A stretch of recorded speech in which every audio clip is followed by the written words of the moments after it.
तो दोस्तों, welcome to news TV. मैं टोनी, चैनल हेड, और आज हम उल्लासनगर में हैं, कालानी बंगलो में। Luckily after putting lot of efforts today हमारे साथ है मिस्टर ओमी कालानी।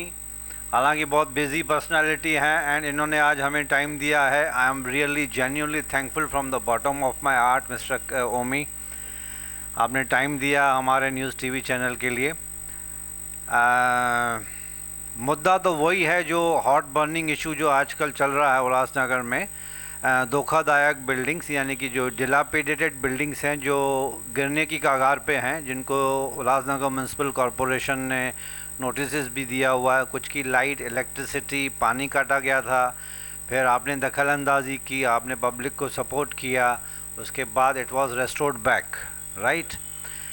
आपके विचार से what is your opinion on the subject कि ये नोटिस जो दिए गए थे, वाज इट लीगल? जी, लीगल है बिकॉज हाई कोर्ट ने काफ़ी दबाया है हमारे ऑफिसर्स को, और कोर्ट के इंटरफेरेंस होने के बाद ऑफिसर्स ने अपनी रिस्पॉन्सिबिलिटी घाई घाई में उन्होंने ये सब नोटिस इशू किए हैं, जो कि उनको एक कैटेगराइज करना चाहिए था कि कौन सी बिल्डिंग का क्या स्टेटस है, और अकॉर्डिंगली उनको नोटिस इशू करना चाहिए था। इन्होंने ये घाई घाई किया है, उसी वजह से हमारे जो मिनिस्टर हैं जितेंद्र रावत साहब, हमने उनको गुजारिश किया वो आए उल्लासनगर में, और हमें भी सबको सुना, और अकॉर्डिंगली कमिश्नर को भी ये आदेश दिया कि आप वो नोटिस कैंसिल करके और उनका स्टेटस रिपोर्ट लो, उसके अकॉर्डिंगली नोटिस इशू होना चाहिए। So on your request, the electricity and water was restored in many of the buildings. Almost all. Almost all. लेकिन अभी इनका सॉल्यूशन क्या है? फॉर एग्जांपल 2 माले की बिल्डिंग के ऊपर 8 माले की बिल्डिंग बनी थी, उसको 2006 में रेगुलराइजेशन करने के लिए काफ़ी पॉलिटिकल प्रेशर डाला गया था, महाराष्ट्र गवर्नमेंट को रिक्वेस्ट भी की गई थी। मेरे ख्याल से 2006 में एक ऑर्डिनेंस पास हुआ था इनको रेगुलराइज करने के लिए। इसमें टेक्निकल हिच क्या आया था? देखिए, ये रेगुलराइजेशन का जो है वो मेरे पिता पप्पू कलानी जी और मेरी माता ज्योति कलानी जी, जो कि उस टाइम की मेयर थी, तो मेयर होने के नाते ये हमारी रिस्पॉन्सिबिलिटी बनती थी कि भाई जो 855 बिल्डिंग्स डिमोलिशन का हाई कोर्ट का ऑर्डर आया था, तो ऐसे में हमने एक ऑर्डिनेंस पास करवाया जिसमें रेगुलराइजेशन बिल्डिंग्स होनी चाहिए। अभी ऑर्डिनेंस तो आ गया था, उसमें टेक्निकल ये चाहिए था कि भाई उस वक्त के जो पावर्स थे वो कलेक्टर के पास दिए गए थे, और जो पेनल्टी रेट था वो काफ़ी हाई था, जो रीज़न था कि भाई लोग आगे फ्रंट में नहीं आ रहे थे और पेनल्टी नहीं भर पा रहे थे रेगुलराइजेशन के लिए। तो ऐसे में अभी जिस वक्त मेरी वाइफ मेयर थी पंचम ओमी कलानी, तो उस वक्त हम ही लोगों ने गए और गवर्नमेंट से गुजारिश किया, बाद में कलेक्टर साहब से रिक्वेस्ट करके जो पावर्स है वो कलेक्टर से हमने कमिश्नर को दिलवाया हमारे कॉरपोरेशन के। लेकिन अभी जो एक फाइनल जो अटका हुआ है वो जो पेनल्टी रेट है, तो पेनल्टी रेट अभी वो रिड्यूस करने के लिए हमारे जो गार्डियन मिनिस्टर है एकनाथ शिंदे जी, तो हमने उन्हें और श्रीकांत शिंदे जी को रिक्वेस्ट किया है, और जूम मीटिंग भी लिया गया था एक 6-8 दिन पहले, और लगभग 1 हफ्ते या 10 दिन के अंदर उसका रिजल्ट आना चाहिए, ऐसा मुझे उम्मीद है। आपका क्या कहना है सर?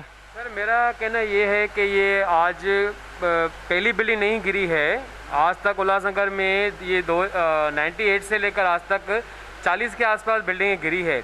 20 साल का अंतराल है, और सब लोगों को मालूम है कि 95-96 के दौरान जो भी बिल्डिंगें बनी थी उसमें उलवा की रेती इस्तेमाल की गई थी, जिसके कारण ही ये बिल्डिंगें सब गिर रही हैं। इन बिल्डिंगों को करने का कारण यही है। इसके पहले जो बिल्डिंगें बनी थी वो आज नहीं गिर रही हैं, उनका कोई स्लैब नहीं गिर रहा है, उनका कोई प्लास्टर नहीं गिरा है।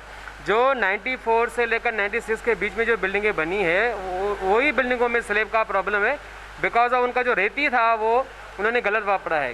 तो 20 साल के अंतराल में गवर्नमेंट ने, हमारे यूएमसी ने क्यों नहीं इनिशिएटिव लिया कि ऐसे बिल्डिंगों को वक्त रहते ही इनको बिल्डिंगों को वापस रीडेवलपमेंट कर दिया जाए हादसे होने से पहले।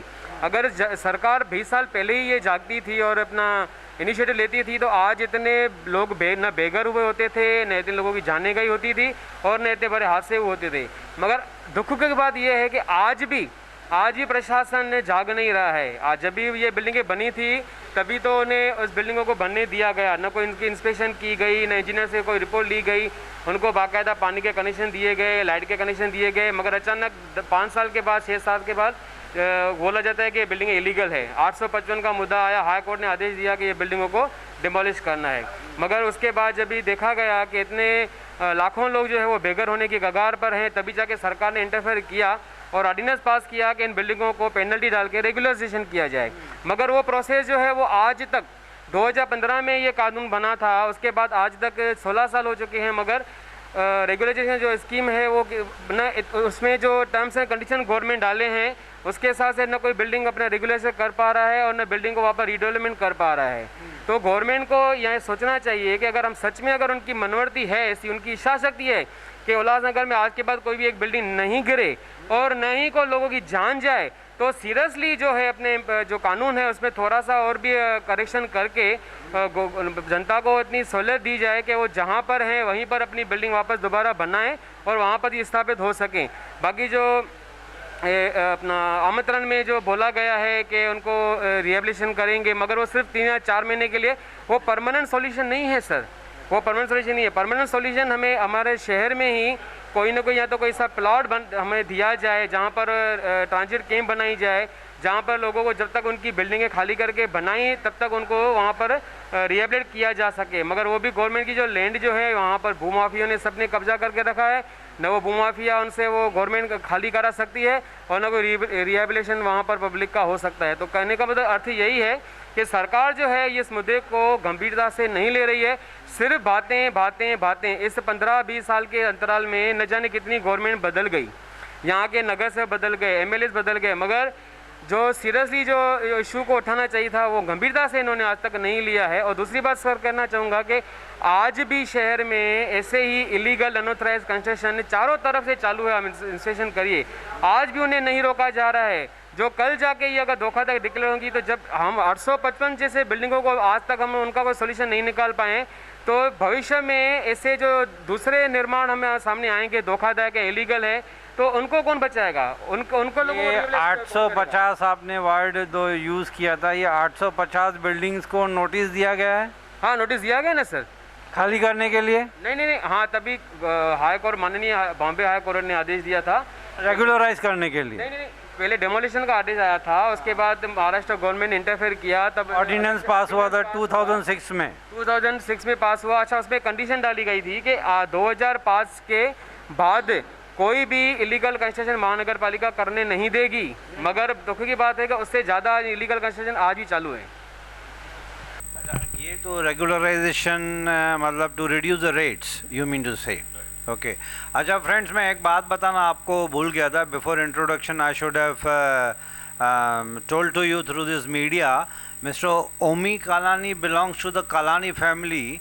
कालानी फैमिली मतलब उल्लासनगर में नंबर 1 फैमिली मानी जाती थी, आज भी है और शायद रहेगी भी, क्योंकि पप्पू कालानी का नाम आप सबने सुना होगा।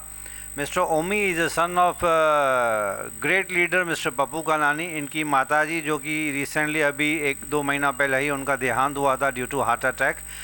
She had a great name, उन्होंने काफ़ी नाम कमाया था, प्यार से रेस्पेक्ट से हम उन्हें ज्योति भाभी बोलते थे। और ओमी जी की वाइफ पंचम जो हैं, पंचम भाभी, वो मेयर रह चुकी हैं। मतलब इनकी जो पार्टी है, पॉलिटिकल पार्टी, बहुत सालों से है। इन्होंने सोशल काम इतना अच्छा काम किया इन्होंने उल्लासनगर में कि उल्लासनगर में अगर आप किसी को भी बोलेंगे ना उल्लासनगर, तो दिमाग में सिर्फ पप्पू कालानी का ही नाम आता है। And this is telling you, I am telling you this is from the bottom of my heart, कि मैं किसी को अगर बोलता था कि आई एम फ्रॉम उल्लासनगर तो बोलते थे अच्छा पप्पू कालानी। मतलब इतना सिनोनिमस हो गया था उल्लासनगर मतलब पप्पू कालानी। मतलब दोनों, you cannot separate Pappu Kalani from Ulhasnagar and Ulhasnagar from Pappu Kalani. और Pappu Kalani unfortunately due to some legal issues कुछ टाइम के लिए he was out of what we say Ulhasnagar, but on payroll अभी वो बाहर हैं। एंड उनकी हेल्थ कैसी है सर अभी? बहुत अच्छी है, एकदम फिट एंड फाइन है। ठीक है, touchwood with the grace of God. Mister Pappu Kalani, जैसे इन्होंने ओमिनी जी ने बताया कि he is having enjoying a good health. But sir, coming back to the main issue, अगर रेगुलराइजेशन करने के बाद अगर रेट्स कुछ रिड्यूस हो भी गई, पेनलाइज जो पेनल्टी पड़ेगी, उसके बाद रेगुलराइज होने के बावजूद भी बिल्डिंग्स का जो स्ट्रक्चरल ऑडिट है वो तो करना ही पड़ेगा। देखिए, वो तो होना भी चाहिए स्ट्रक्चरल ऑडिट। आज समझो हम जिस घर में रह रहे हैं, जिस मकान में रह रहे हैं, वो घर का सिविल कंडीशन कैसा है वो तो हमें जानना ही है। तो ये जो है ये लोगों के बेनिफिट के लिए ही है, लेकिन जो तरीका है वो तरीका गलत अपनाया जा रहा था। तो हमारा वही रिक्वेस्ट था कमिश्नर साहब को, जो कि उन्होंने माना भी है, जो लाइट और पानी जो उनको वापस दिया है। सर, रेगुलराइज करने के बाद स्ट्रक्चरल ऑडिट में अगर कहा गया कि ये बिल्डिंग रहने के लायक नहीं है, for example C1, C2, C3, काफ़ी ये कॉम्प्लिकेटेड ये जो फॉर्म्स वगैरह हैं, इसमें अगर रेगुलराइजेशन करने के बाद people paid the penalty also, चलो ठीक है, बिल्डिंग रेगुलराइज हो गई, बट स्ट्रक्चरल ऑडिट होने के बाद अगर पता चला कि ये रहने लायक नहीं है तो they have to vacate it anyhow. तो वैकेट होने के बाद जो पब्लिक की डिमांड है, जैसे अभी हम लोग पूरे उल्लासनगर में घूम रहे थे तो पब्लिक बाइट्स हमने लिए, तो they were actually thankful to you and to your family for cooperation and support which you have extended to them. लेकिन उनका ये कहना था कि हम बेघर हो जाएंगे, हम जाएंगे कहाँ पे, उनकी रेंट कौन पे करेगा, स्ट्रक्चरल ऑडिट की फ़ीस कौन पे करेगा, ये डिसाइड हुआ है? जी, स्ट्रक्चरल ऑडिट का जो है पहले नोटिस इशू किए गए थे, उसके बाद हमने अभी हाउस में पास करवाया है। हमारे जो अभी के जो मेयर हैं उनको रिक्वेस्ट करके हमने हाउस में ये सैंक्शन करवाया है कि स्ट्रक्चरल ऑडिट जो है वो कॉरपोरेशन की तरफ से किया जाएगा, और जो लोग बेघर होंगे तो जो हमारे हाउसिंग मिनिस्टर और जो हमारे गार्डियन मिनिस्टर हैं, उन दोनों ने मिलकर के उल्लासनगर के लिए 300 फ्लैट्स का उन्होंने अलॉटमेंट किया है ऑलरेडी, जिसका ऑर्डर आ चुका है। सर, ये 300 फ्लैट्स कहाँ पे लोकेट होंगे? ये एक 150 जो है वो थाने में है, और 150 जो भिवंडी बाईपास पे जो आमंत्रा प्रोजेक्ट है वहाँ अलॉट किए गए हैं। बट ये जो अच्छा 300 flats, but do you think कि public will be convinced to move away from Ulhasnagar and Bhiwandi या थाना जाएगी रहने के लिए? देखिए, वो MMRDA के फ्लैट्स हैं, और कोइंसिडेंटली हमारे यहाँ नज़दीकी में MMRDA के और कोई भी प्रोजेक्ट नहीं बन रहे। ये जो नियरेस्ट है वो अभी, जैसे आपका ही सवाल रहा कि रेंट कौन पे करेगा, तो ये उनको फ्री ऑफ कॉस्ट हमारे कॉरपोरेशन की तरफ से दिया जाएगा टेम्परेरी रहने के लिए। तो ऐसे में ये नियरेस्ट हमारे प्रोजेक्ट्स हैं।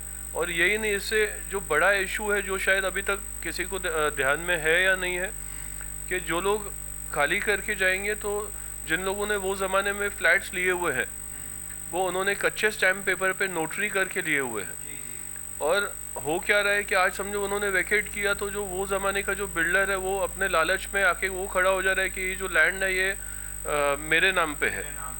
तो उसका भी हमने वे आउट बोला है हमारे गार्डियन मिनिस्टर एकनाथ शिंदे साहब को, कि उसका भी कोई वे आउट निकालें कि भाई जिन लोगों ने वो टाइम पे जो डॉक्यूमेंटेशन में चूक किया था, मिस्टेक किया था, तो उसको भी हमको रेगुलराइज करना चाहिए।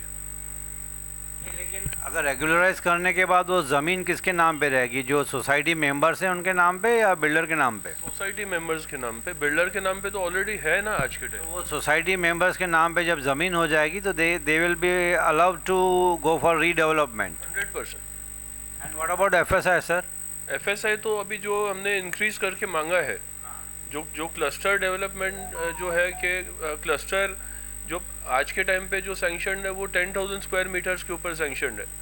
तो 10,000 स्क्वायर मीटर्स यहाँ मतलब प्रैक्टिकली इम्पॉसिबल है कि कोई भी नहीं बना पाएगा, एक्सेप्ट कोई इक्के दुक्के कोई बहुत बड़े बिल्डर होंगे तो वो बना पाएंगे, लेकिन आम आदमी अपने घर नहीं बना पाएगा। तो अभी जो टेक्निकली जो रूल में बैठ रहा है वो हमने रिक्वेस्ट किया है कि 2,000 to 4,000 स्क्वायर मीटर्स तक अगर हमको वो रिड्यूस करके दिया जाएगा तो उससे काफ़ी अच्छा डेवलपमेंट होना चाहिए हमारे शहर में। हाँ मैडम, आपका क्या कहना है ये धोखादायक बिल्डिंग के बारे में, जो लाइट और पानी काटी गई है? आपको भी परेशानी? आपके घर में लाइट और पानी रेस्टोर किया गया है अभी? हाँ, 2.5 महीने हो गए हमारी बिल्डिंग को सील कर दिया गया है। रात को सडनली 12 बजे हम लोग को फ़ोन आया कि आपकी बिल्डिंग में स्लैब गिरा है। तो वहाँ पे नीचे देखा तो पूरा फायर ब्रिगेड और पुलिस वैन, कॉरपोरेटर सब लोग आ गए थे, पूरी पब्लिक भी आ गई थी। और सडनली हम लोग को बोला गया कि बाहर आप निकलो अभी कैसे भी। रात को 12:30 बजे जैसे तैसे हम लोग नहीं, स्लैब कौन सी बिल्डिंग में, कौन से फ्लैट में गिरा था? साई सदन से हूँ मैं, बेफिक्री चौक 2 नंबर में हमारा बिल्डिंग है। हमारे यहाँ एक्चुअली बिल्डिंग में कुछ नहीं गिरा था। मेरे आगे ही सब लाइट्स वगैरह चालू करके देखा गया, कुछ भी नहीं गिरा हुआ था। मेरे आगे ही कमिश्नर को भी फ़ोन किया कि कुछ भी नहीं गिरा है, बट तो भी हमारा बिल्डिंग अभी तक 2.5 महीने हो गए हमारी बिल्डिंग सील है। हम लोग को कोई लेटर नहीं, कोई ऑर्डर नहीं, कुछ भी नहीं आया है कि आपकी बिल्डिंग में ये प्रॉब्लम हुआ है, इसके लिए हम लोग आपका बिल्डिंग बंद कर रहे हैं। और सर हमारी बिल्डिंग के बाहर म्यूनसिपालिटी का वॉचमैन भी बिठाया गया है कि कोई आ जा नहीं सके। लेकिन हम लोग अभी रेंट पे रहते हैं, पीछे MSCB वाले आए, पूरे सब मीटर्स लेके गए, उनको अलाउड है सब लोग अंदर जाना, बट हम लोग ओनर्स होके भी हमारी बिल्डिंग में हम लोग नहीं जा सकते। तो अभी आप दूसरी जगह रेंट पे रह रहे हैं? हाँ जी। और रेंट अपनी जेब से भर रहे हैं? वहाँ के लाइट बिल्स भर रहे हैं, अपने घर के भी भर रहे हैं, जो भी हम लोग अभी तक बिल्स आए थे। अच्छा, जो बिल्डिंग आपने खाली की है उसकी प्रॉपर्टी टैक्स भी पे कर रहे हैं, लाइट बिल भी पे कर रहे हैं, दो you have vacated the flat. लेकिन अभी लाइट मीटर्स निकाल के गए, उसके बाद तो अभी बिल नहीं आया, लेकिन तब तक हम लोगों ने पे किया, प्रॉपर्टी टैक्स भी पे किया है। हम लोग को अभी तक कोई लेटर भी नहीं मिला है कि आपकी बिल्डिंग सील की गई है, क्यों सील की गई है। हम लोग लाइट ऑफिस में MSCB लेकिन आप लोगों ने तो कुछ रिटर्न कम्युनिकेशन की होगी ना म्यूनसिपैलिटी के साथ? नहीं, हम लोग सीधा सिर्फ वहाँ पे हमारे जो वार्ड ऑफिसर है ना, वहाँ पे गए, तो उन लोगों ने बोला कमिश्नर से जाके बात करो, बस। अनऑफिशियली सील की गई है, लेकिन हमारी बिल्डिंग से भी कोई स्टैंड नहीं उठाया गया रिटर्न। मैडम एक मिनट, थोड़ी सी कन्फ्यूजन हो रही है। आपको घर से नोटिस दिया गया राइटिंग में कि आप बिल्डिंग खाली कर दीजिए, वॉट एवर इट इज़, गिरने लायक है या जो कुछ भी उसके रीज़न पीछे है। आप लोग जो फ्लैट में, कितने फ्लैट्स हैं? 40-50 फ्लैट्स होंगे। 35 लोगों ने रिप्रेजेंटेशन नहीं की, राइटिंग में की नहीं, लेकिन हम लोग को सडनली निकाला गया। अभी तक हम लोग ऐसे सब लोग खुद को खाली सेटल कर रहे हैं, रेंट पे रह रहे हैं। हाँ, कोई कम्युनिकेशन नहीं है हमारा। But why you people have not written them to in writing? अभी वो उसका मुझे रिप्लाई नहीं है। हाँ, हम लोग को एक्चुअली उसका गाइडेंस ही नहीं है कि कैसे हम लोग राइटिंग में दे, किसको दे, किसके पास। तो हम लोग को जो नहीं, आपकी बिल्डिंग में कोई तो पढ़ा लिखा होगा। उल्लासनगर में इतने सारे पढ़े लिखे वकील लोग बैठे हुए हैं, कोई एक सिंपली लेटर लिखना है कमिश्नर साहब को रेस्पेक्ट के साथ, विद ड्यू रेस्पेक्ट, कि सर हम लोग को ये तकलीफ़ हो रही है। बिकॉज कमिश्नर साहब से जब आप बात करेंगे तो रेस्पेक्टफुली बात करेंगे, तो एक राइटिंग में लेटर लिख के पूछिए तो सही। की तरफ से एक्शन उठाया गया है, हम लोग को उन लोग को भी लेटर देना चाहिए ना कि हम लोग क्यों एक्शन उठा रहे हैं आपकी बिल्डिंग। देखिए, अगर उन्होंने नहीं लिखा तो आप लिखिए। ठीक है, वो तो अभी एक्शन उठाएंगे। अभी तो हम लोग न्यूज़ लेवल तक आए हैं, अब ये नेक्स्ट एक्शन हमारा यही होगा ना सर। हाँ, लेकिन उन लोग को भी तो 2.5 महीने से हमारी बिल्डिंग में अभी तक कुछ भी लॉस नहीं हुआ है, क्यों सील करके रखा है हम लोगों को बिल्डिंग? तो दोस्तों, ये तो बड़ी अजीब बात सुनने में आई है। ये जो मैडम बता रही हैं कि बिना नोटिस, बिना कम्युनिकेशन के वर्बली दे वर टोल्ड, उनको वर्बली बोला गया कि आप रातों रात ये बिल्डिंग खाली कर दीजिए कि बिल्डिंग रहने लायक नहीं, स्लैब गिरा हुआ है। इनको बिल्डिंग से बाहर निकाला गया। 35 बिल्डिंग में फ्लैट्स हैं अप्रॉक्सीमेटली, यानी कि 35 फैमिलीज इस टाइम पे बेघर हैं। अपना अपना जुगाड़ खुद कीजिए। अनफॉर्चुनेटली रिटर्न कम्युनिकेशन ना म्यूनसिपालिटी की तरफ से हुई है इनको, रेसिडेंट्स को उस फ्लैट्स बिल्डिंग में, ना ही इन्होंने कोशिश की UMC कमिश्नर साहब को लिखने के लिए। तो ये कम्युनिकेशन गैप है। मेरी तो यही नॉलेज नहीं था ना कि ऐसे हम लोग कर सकते हैं, रिटर्न हम लोग लेटर से या RTI में जाके हम लोग कर सकते हैं, वो नॉलेज नहीं था। वो अभी रिसेंटली हम लोग को नॉलेज आया, हम लोग वो धीरे धीरे स्टेप बाय कर रहे हैं, स्टेप बाय। मेरी तो यही, बीइंग अ मीडिया पर्सन, मेरी तो आप लोगों से यही एक सजेशन, एक हम्बल रिक्वेस्ट रहेगी कि आप राइटिंग में कमिश्नर साहब को पूछिए कि सर क्या प्रॉब्लम है। सिर्फ हमारी बिल्डिंग नहीं है सर, 850 से ज़्यादा बिल्डिंग धोखादायक है, सबको नोटिस आया। हमारी बिल्डिंग सील की गई है सर, बहुत सारी बिल्डिंग सील हुई है, लेकिन उनको मालूम है कि ये खराब है, हमारी यहाँ स्लैब गिरा है, तभी बिल्डिंग सील की गई है या उनको डेमोलिश किया गया। अच्छा, ये आपकी बिल्डिंग में जो स्लैब गिरा वो कौन से फ्लोर पे गिरा था? कोई भी स्लैब नहीं गिरा है, सिर्फ प्लास्टर नॉर्मल है। वो तो UMC में भी गिरा है बहुत बार, उसमें गिरा है। तो प्लास्टर गिरा है, स्लैब नहीं गिरा है, कोई कैजुअलिटी नहीं हुई है? प्लास्टर भी नहीं, थोड़ा पपड़ी दिखा मुझे रात को, जो लाइट ऑन करके दुकान में देखा ना, पपड़ी दिखा सिर्फ। तो कोई कैजुअलिटी नहीं हुई? कोई इंजरीज, कोई मरा नहीं, टचवुड कुछ नहीं। शॉप था उसका खाली उन्होंने शटर खोल के दिखाया, कुछ भी नहीं गिरा था। रात को 12:30 बजे शॉप खोला गया। ये तो बहुत अजीब बात हो गई ना। यही तभी मैं इधर आई हूँ बोलने। हाँ, being as a common man, मतलब आप ये सोच समझे कि आप एक कॉमन मैन, एक लेमैन को समझा रहे हैं। अभी उल्लासनगर की जो FSI है that is 1 and Maharashtra government ने सैंक्शन की है दैट इज़ 4। 2.5 है और उसको अभी हमने 4 डिमांड किया आपने। अभी वो 4 होगा तो ही जाके मतलब जो बिल्डिंग्स रिकंस्ट्रक्ट जो होंगे तो उन्होंने मतलब वो ज़माने में 4 FSI के हिसाब से बनाया हुआ था। तो आज अगर उनको 4 FSI मिलेगा तो ही जाके उनको उनके जितने एरिया है उससे लगभग उतने एरिया के घर मिलेंगे। अगर गवर्नमेंट ने माना तो यस, अगर माना तो, और ऐसा मुझे पूरा यकीन है कि 4 FSI हमें मिल जाएगा। बट सर ये एश्योरेंस किसी एकनाथ शिंदे सर ने या किसी अर्बन डेवलपमेंट मिनिस्टर ने या महाराष्ट्र गवर्नमेंट ने किसी ने ऐसे एश्योरेंस दी है कि 4 पे एग्री करेंगे? जी, एकनाथ शिंदे साहब जो हैं वो काफ़ी एक्टिवली काम कर रहे हैं ये सब्जेक्ट पे, और डे टू डे उनके ये सब्जेक्ट पे मीटिंग्स हैं। उन्होंने एश्योरेंस दिया है कि हम किसी भी हालत में, और वो गार्डियन मिनिस्टर तो है ही है, वो साथ ही साथ UD मिनिस्टर भी हैं, तो उनके पावर्स में ही होगा ये सब चीज़ें। तो मतलब आपकी एक्सपेक्टेशन है कि विद इन 15-20 डेज ये जो रेगुलराइजेशन का इशू है that will be resolved, then step 2 FSI बढ़ाने का आपका जो है वो फॉलो? साइमल्टेनियसली हमारे ये सब मूवमेंट चालू है। यस, और वो भी लगभग जल्दी डिक्लेयर हो जाएगा।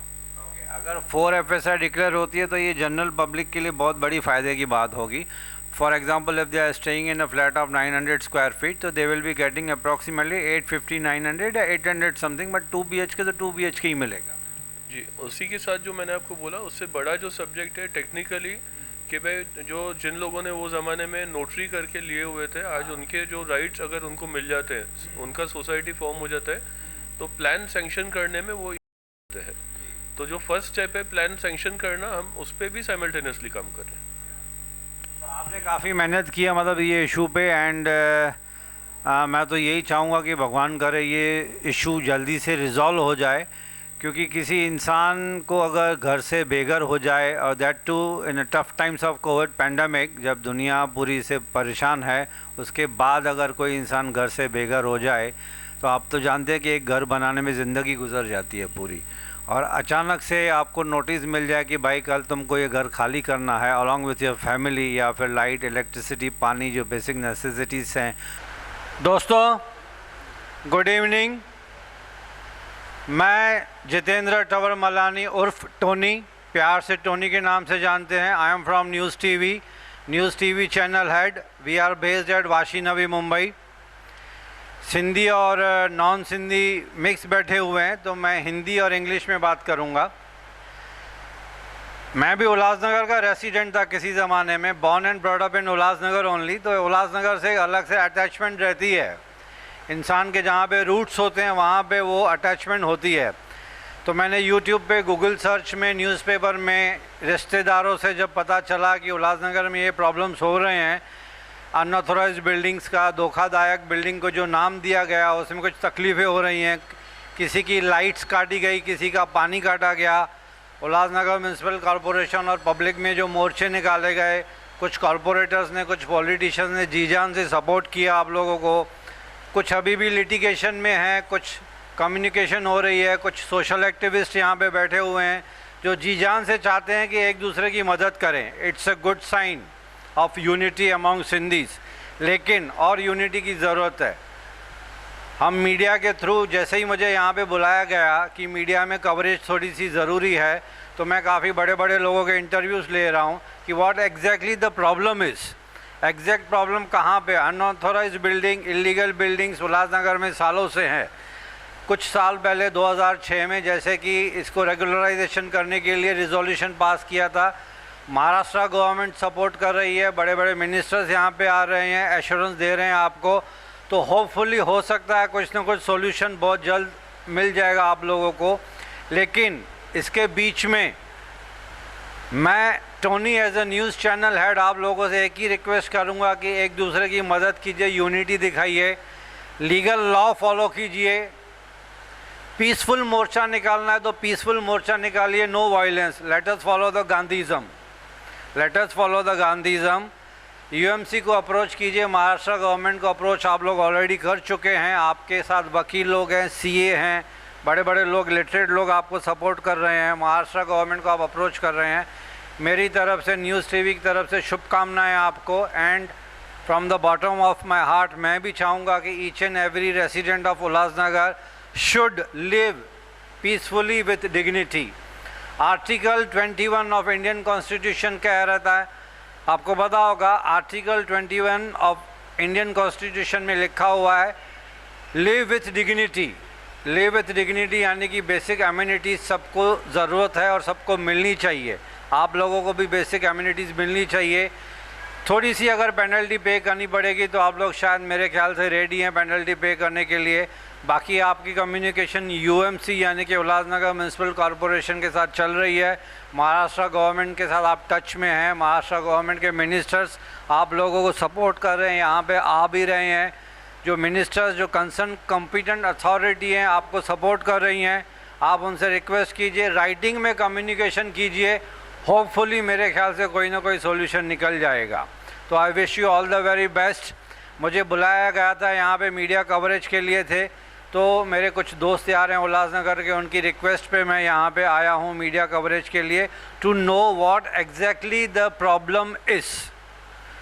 गूगल पे मैंने पढ़ा, मैंने यूट्यूब देखा, सैटेलाइट चैनल्स पे देखे कि उल्लासनगर में कुछ प्रॉब्लम्स हो रहे। हालांकि मेरे ख्याल से as far as my knowledge, with due respect to the municipality, I do not have any right to criticise them, but article 21 of Indian constitution says what we say live to dignity, live with dignity. Dignity में मतलब basic amenities, light, basic shelter, ये सब आता है। तो आपको क्या लगता है कि ये लाइट और पानी जो काटा गया था, ये वॉज इट लीगल? लीगल नहीं था। जैसे मैंने आपको बताया कि हाई कोर्ट ने काफ़ी दबाया था ऑफिसर्स को, तो उन्होंने अपने सर से वो हटाने के लिए उन्होंने ये नोटिस इशू कर दिए थे, जो कि बिल्कुल गलत है और नहीं होना चाहिए था। उसी वजह से जो हमारे हाउसिंग मिनिस्टर हैं जितेंद्र रावत साहब, हमने उनको रिक्वेस्ट किया, उनको उल्लासनगर बुलाया, उनके आदेश पे वो पूरा रिस्टोर हुआ है। अच्छा, तो वो रेस्टोर का अभी मतलब किसी भी बिल्डिंग में बिना मतलब no building is without electricity and light water, all are enjoying the basic amenities now. अच्छा सर, दूसरा सवाल ये है, since born and brought up in Ulhasnagar, I still have a lot of attachment with Ulhasnagar. Kalyan, Dombivli, Ambernath, Kalyan, ये जो नियर बाय एरियाज हैं वो develop हो गई हैं। उल्लासनगर का इंफ्रास्ट्रक्चर अभी तक डेवलप क्यों नहीं हुआ है? What is the reason behind that? देखिए, उनके पास एक्सपांशन का स्कोप है। अभी आज अगर आप कल्याण लेंगे तो कल्याण में 27 विलेजेस आते हैं, या कोई और अंबरनाथ लेंगे तो उसको काफ़ी विलेजेस उसके साथ में अटैच्ड है। उनको ज़मीनें खाली थी उनकी, ऐसे में एक्सपांशन का काफ़ी स्कोप था। तो तभी आप देखेंगे, समझे फॉर एग्जांपल आप लीजिए खड़गपड़ा लीजिए, या गोदरेज हिल लीजिए, योगी धाम लीजिए, तो ये सब पहले जो कि गांव हुआ करते थे, तो क्योंकि कल्याण को लग के थे तो उनको एक्सपांशन का स्कोप था यहाँ पे। अभी हमारे यहाँ पे कोई भी हम लोगों को नज़दीकी में कोई भी ऐसे विलेजेस नहीं है जहाँ पे हम एक्सपांशन कर सकते हैं। हमको ऐसे में एक्सपांशन करने का स्कोप नहीं, हमको ऐसे में वर्टिकल हम एक्सपांशन कर सकेंगे, और वही हमारी कोशिश चालू है, जो मैंने आपको बताया सब चीज़ें। और दूसरा ये जो रोड के ऊपर काफ़ी इशू हुआ था, ये जो मेन 17 सेक्टर का जो रोड था, जो रोड कटिंग में काफ़ी दुकानें कट हो गई थी, किसी की तो मेरे ख्याल से पूरी की पूरी दुकान चली गई थी। कुछ दुकानों हैं शायद जिन्होंने शायद मेरे ख्याल से स्टे लाया हुआ है, तो वो दुकान रोड अभी तक फुल्ली एक्सपांड नहीं हुआ है जी। अभी उसका अभी तक काम चालू है। जो जिन लोगों ने स्टे लिया है, हमारे काफ़ी मीटिंग्स हुए वो लोगों के साथ में। जब वो मान नहीं रहे थे तो उस वक्त जिस वक्त मेरी वाइफ मेयर थी, तो हमने सुओ मोटो उसमें इंटरवेन किया, वो उनके पिटीशन में इंटरवेन करके हमने स्टे हटाया भी था, लेकिन फिर उन्होंने अपील करके उसको स्टे करवाया है। और मुझे ऐसा उम्मीद है कि जल्द वो रोड बनना चाहिए, क्योंकि बाकी जिन दुकानदारों का स्टे नहीं है, तो ये रोड नहीं बनने की वजह से उनके बिजनेस पे काफ़ी इफ़ेक्ट हो रहा है। तो हम उसके भी कोशिश में है कि वो जल्दी पूरा होना चाहिए। अच्छा, अभी हम लोग कुछ यहाँ पे गए थे तो वहाँ पे श्रीहरि बिल्डिंग के कुछ रेसिडेंट्स मिले, उन्होंने बोला था कि हमारे पास तो सब कुछ लीगल था, नोटिस भी नहीं दिया गया था, everything was okay with us. In fact audit report में भी उनको बताया गया था कि ये बिल्डिंग गिरने लायक नहीं है, अचानक से वो बिल्डिंग गिराई गई।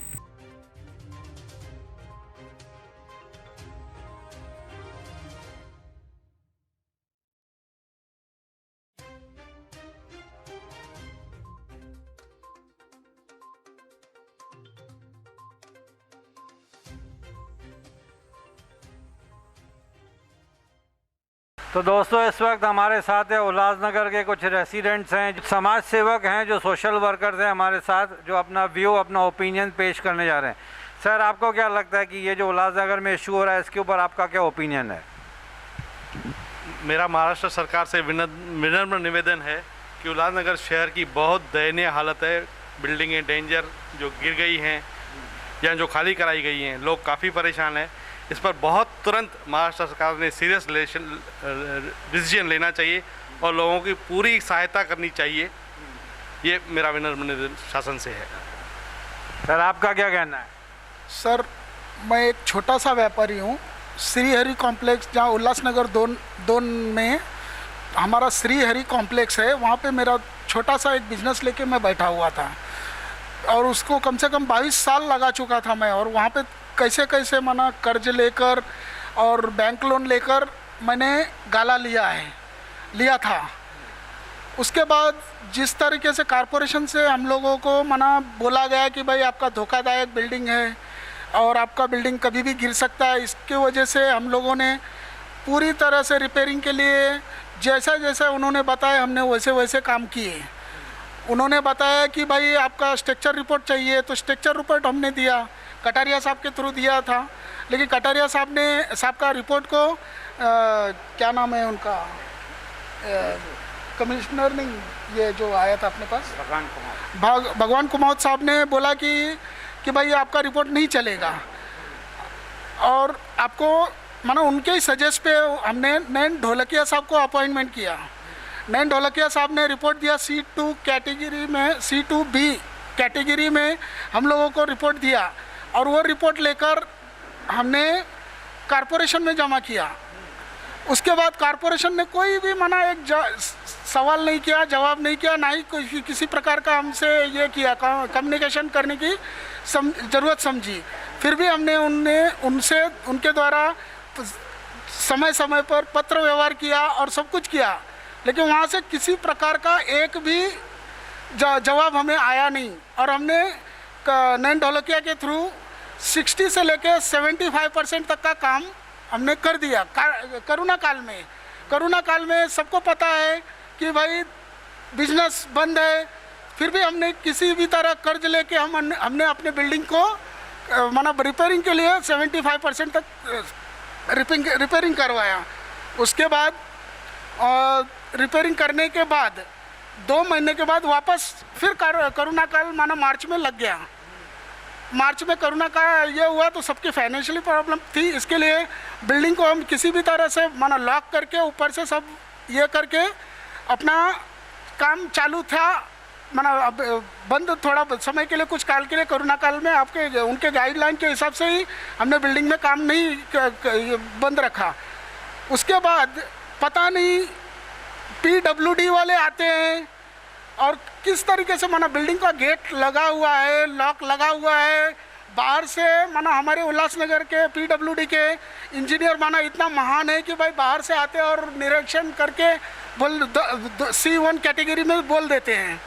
पता नहीं सर ये कौन सा माना, ये अगर ऐसी इस तरह के अगर हमारे यहाँ पे कलाकार आपका कहने का मतलब है जो कुछ हो रहा है रूल्स एंड रेगुलेशन फॉलो ना करते हुए ऐसे ही तोड़ देते हैं बिल्डिंग।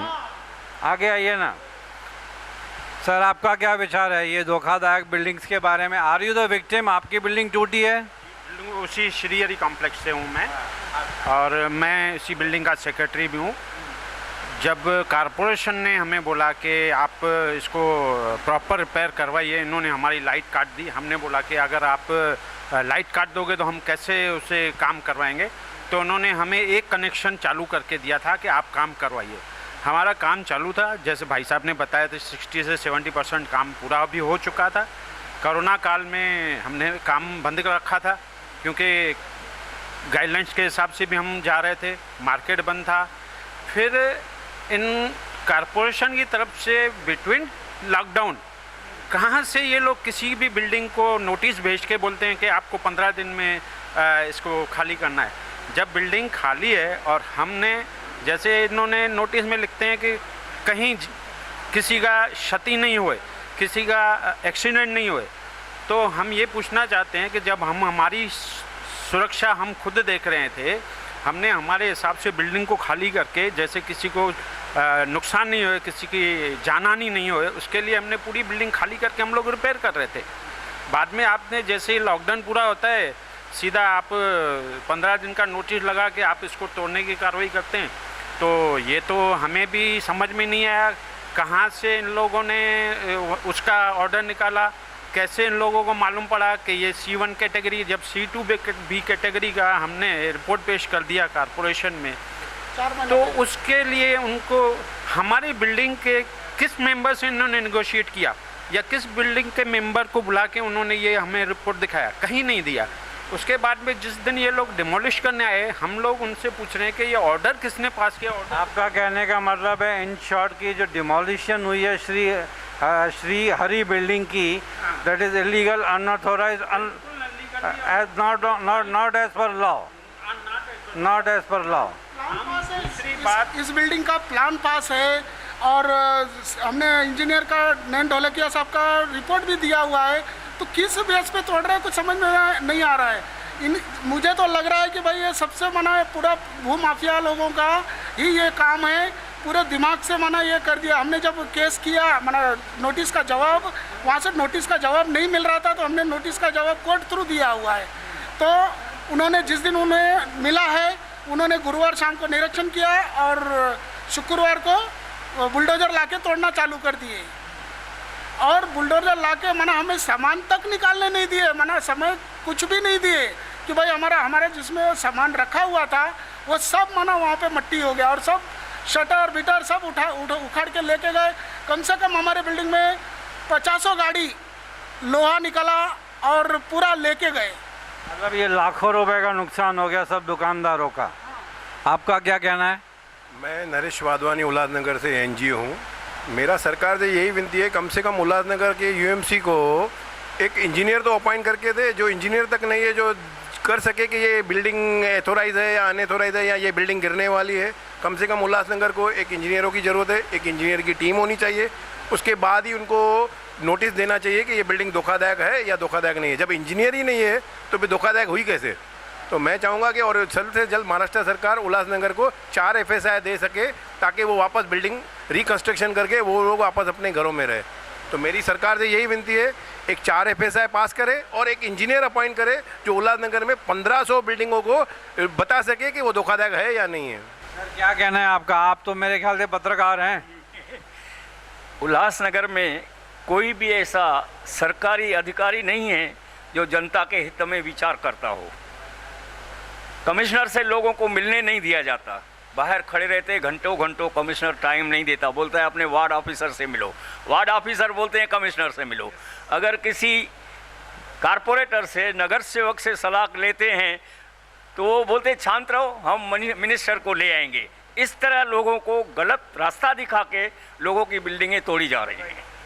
मैं सरकार से यही निवेदन करना चाहता हूँ, जो भी प्रॉब्लम अभी उल्लासनगर के अंदर बड़े पैमाने पे चल रहा है उसका अच्छे से सॉल्यूशन निकाले और FSI 4 बढ़ा के देवे, ताकि हम लोग फिर अपनी जगह पे फिर डेवलपमेंट करके अपने परिवार के साथ में रहें। और जो हमारा मार्केट तोड़ा गया है इनलीगल तरीके से, उसका जो ये लोग ने सब मटेरियल बेचा है, करिया है, तो वो सब मटेरियल का हिसाब किताब हमको चाहिए।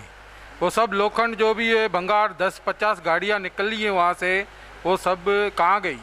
और हमको वहाँ पे फिर बिल्डिंग बनाने का एक नया प्लान पास करने का हम उधर सजेशन डालेंगे, वो हमको पास करके दे, क्योंकि वो एक मैन्युफैक्चरिंग का बहुत बड़ा मार्केट है। रेडीमेड मैन्युफैक्चरिंग, फर्नीचर और इलेक्ट्रॉनिक, ये सब मैन्युफैक्चरिंग अपना कारखाना था उधर सब, वो सब बेघर हो गए, सब कितने हज़ार लोगों को पेट पे लात लग गई है, वर्करों को, वो सब बिखर गए। अभी उनको वापस जोड़ने के लिए ये हम निवेदन करते हैं सरकार से कि सरकार हमें सही तरीके से उधर फिर डेवलपमेंट करने की परमिशन दे। धन्यवाद। सर आपका क्या कहना है? मेरा कहने का है, जिन बिल्डिंगों का लाइट काटा गया था, बाद में उनका रिस्टोर किया गया, तो बाद में उनसे सब प्रतिज्ञा पत्र लिखा के लिया, भाई इसके रिस्पॉन्सिबल आप रहेंगे। अभी ये कहने की बात है, इतनी बिल्डिंगें हैं, उसमें तो सब रिस्पॉन्सिबिलिटी तो हमारी है ना, हम लोग रह रहे हैं तो हमारी है ना, तो नगर पालिका ने क्या किया है? मेरा कहने का सर एक मिनट, मुझे थोड़ी कन्फ्यूजन है।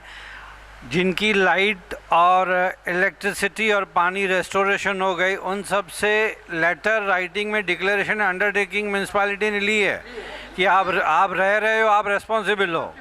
कल कोई बिल्डिंग गिर गई तो म्यूनसिपैलिटी इसकी जिम्मेदार नहीं, आप खुद हैं। नहीं है ना, वो तो वैसे भी इतनी बिल्डिंगें गिरी है या कुछ भी हुआ उसके लिए तो जिम्मेदार। बट ये मेरे ख्याल से, मैं किसी को सपोर्ट नहीं कर रहा हूँ, ना ही मैं किसी के अगेंस्ट में बात कर रहा हूँ। हम लोग मीडिया वाले, हम लोग न्यूट्रल रहते हैं हम लोग ज़्यादातर।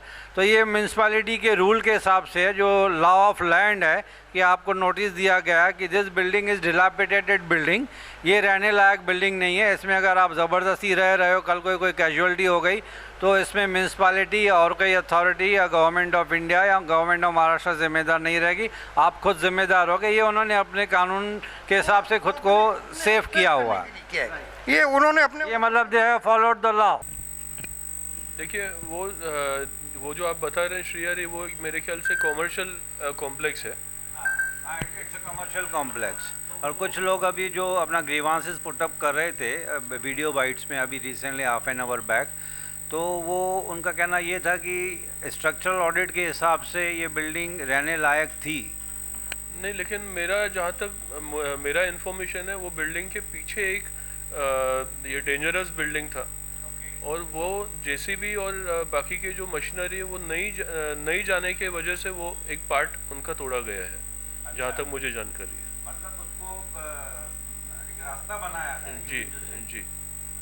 लेकिन जिनका जो नुकसान हुआ तो वो उनको रीबिल्ड रॉन्ग है, वो कॉरपोरेशन की मिस्टेक है, उनको नहीं करना चाहिए ये। और समझो मशीनरी अगर नहीं भी जा सक रही है तो जो डेंजरस बिल्डिंग है उसको मैन्युअली भी गिराया जा सकता है। तो हमने भी काफ़ी उस पर कोशिश किया कि भाई वो रुकवाए, बट किसी वजह से नहीं रुक पाया वो। लेकिन ये कॉरपोरेशन की मिस्टेक है, उनको नहीं करना चाहिए था। क्योंकि वो मैंने देखा जैसे यूट्यूब वीडियोस पे या गूगल पे देखा था कि बहुत काफ़ी बड़ी मशीन थी। The cost of the machine itself was somewhere around 60 to 70 lakhs। तो यू मीन टू से कि वो पीछे वाली बिल्डिंग को तोड़ने के लिए ये फ्रंट की श्रीहरि बिल्डिंग को तोड़ा, ताकि तो पीछे वाली बिल्डिंग तोड़ी फिर।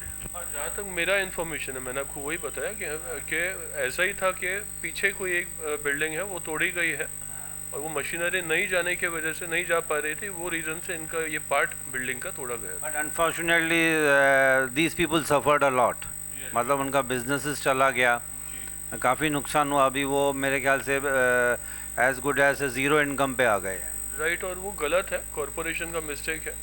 और हमें भी मतलब काफ़ी लोगों ने उन्होंने अप्रोच किया है, हम लोग पूरा डेलीगेशन लेकर के जाने वाले हैं कॉरपोरेशन में कि उनका एटलीस्ट वो रिस्टोर करके दिया जाए जो नुकसान हुआ है। अच्छा सर, दूसरा ये पब्लिक बाइट्स में पता चला कि कमिश्नर साहब मिलने से मतलब कतरा रहे हैं या फिर टाइम नहीं दे पा रहे हैं पब्लिक को।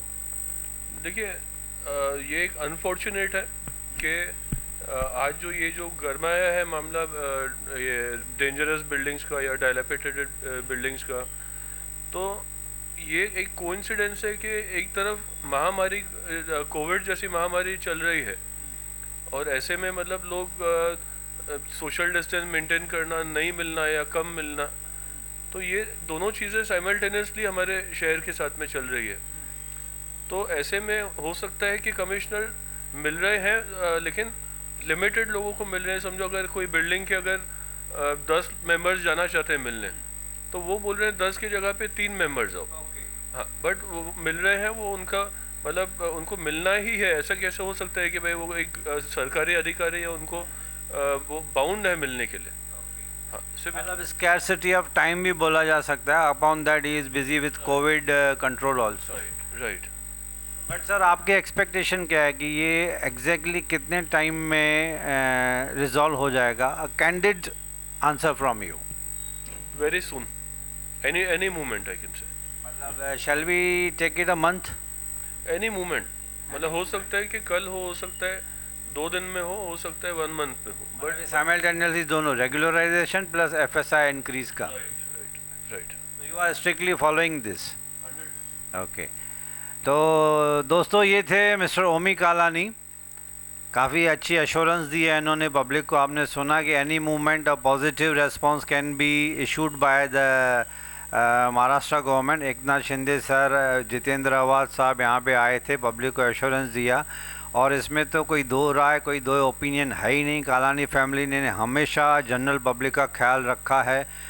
अनफॉर्चुनेटली ज्योति भाभी आज हमारे साथ नहीं है. वो होती तो मेरे ख्याल से और ज़ोर शोर से इसके पीछे लग जाती थी, क्योंकि बचपन से लेकर हमको कभी भी ऐसे सुनते, हम जब थोड़ा सा भी कुछ प्रॉब्लम होता था तो we use to rush to Kalani bungalow कि this was the only house जहाँ से एक सॉल्यूशन मिलने के चांसेस थे.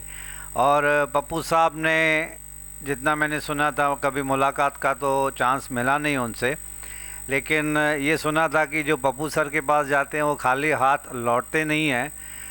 कुछ भी हो जाए पप्पू साहब उसका सॉल्यूशन पक्का निकालते थे.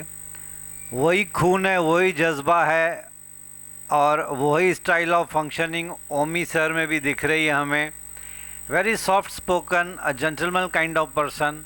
एंड इन्होंने अगर एश्योरेंस दिया है तो बहुत सोच समझ के दिया होगा, क्योंकि एक सीजन पॉलिटिशियन जब ऑन कैमरा कुछ बात करता है तो but natural they are very careful with their words. तो लेट अस एक्सपेक्ट कि residents of Ulhasnagar will be having a sigh of relief very soon. और मैं भी चाहूँगा न्यूज़ टीवी के थ्रू बेस्ट विशेस दूंगा मैं रेसिडेंट्स ऑफ उल्लासनगर को कि भगवान करे ये जल्दी से सॉल्यूशन का इसका निपटारा हो जाए और लोगों के दिल और दिमाग से ये पैनिक और जो टेंशन है वो निकल जाए, रेगुलराइजेशन हो जाए. थोड़ी सी पेनल्टी पे करने के लिए वो लोग रेडी हैं, जैसे अभी पब्लिक बाइट्स में उन्होंने कहा था. इसके बाद रीडेवलपमेंट का इशू जल्दी से सॉल्व हो जाए. And on behalf of news TV I sincerely pay my thanks to mister Omi Kalani for giving us the time. काफ़ी कुछ बातें हैं सर, लास्ट में आप क्या मैसेज देना चाहें पब्लिक को? देखिए, पब्लिक को मैं यही बोलना चाहूँगा कि हम लोग बहुत एक्टिवली ये सब्जेक्ट पे काम कर रहे हैं. 2 चीज़ें होती है. एक होता है कि लोग पूरा दिन सोशल मीडिया पे आके अपने फ़ोटोज़ निकलवा के या ऑन कैमरा आके अपने पिक्चर्स निकल के ये दिखाते रहें कि भाई काम कर रहे हैं. मैं उन चीज़ों में बिलीव नहीं करता हूँ. मैं पहले काम करता हूँ, उसके बाद बताता हूँ. तो मैं ये मुद्दा मेरा लिया हुआ है और जैसे मैंने आपको बताया एनी मूवमेंट हम इस पर रिज़ल्ट भी देंगे. और जो हमारी महाविकास आघाड़ी है तो वो पूरी आघाड़ी ये काम के पीछे लगी है और एनी मोमेंट हमको इसका सॉल्यूशन मिलेगा. चलिए, इस पॉजिटिव नोट के साथ I will conclude this interview and we genuinely wish to all the residents of Ulhasnagar once again. और हम सच्चे दिल से एक और दुआ मांगते हैं अपने भगवान से कि हमारे पप्पू सर जल्दी से बाहर आ जाएं हमेशा के लिए, free from all the legal issues, और पब्लिक में रहें, पब्लिक की सेवा करें. पब्लिक को इस वक्त पप्पू कालानी सर की सख्त ज़रूरत है और सबकी दुआएं उनके साथ हैं. आपकी फैमिली ने बहुत दुआएं सर कमाई हैं और इन दुआओं पे ही चलती है पूरी दुनिया. तो हमारी दुआएं भी आपके साथ हैं और बेस्ट विशेस आपके साथ हैं. और सबसे बड़ी विश तो ये है कि हमारे हीरो मिस्टर पप्पू कालानी जल्दी से बाहर आ जाएं और एक क्लीन चिट के साथ बाहर आ जाएं. लीगल इश्यूज़ उनके भगवान करे सब क्लियर हो जाएं, so that we can enjoy the company and guidance and आशीर्वाद of Mr. Pappu. Thank you sir, thank you for being with us.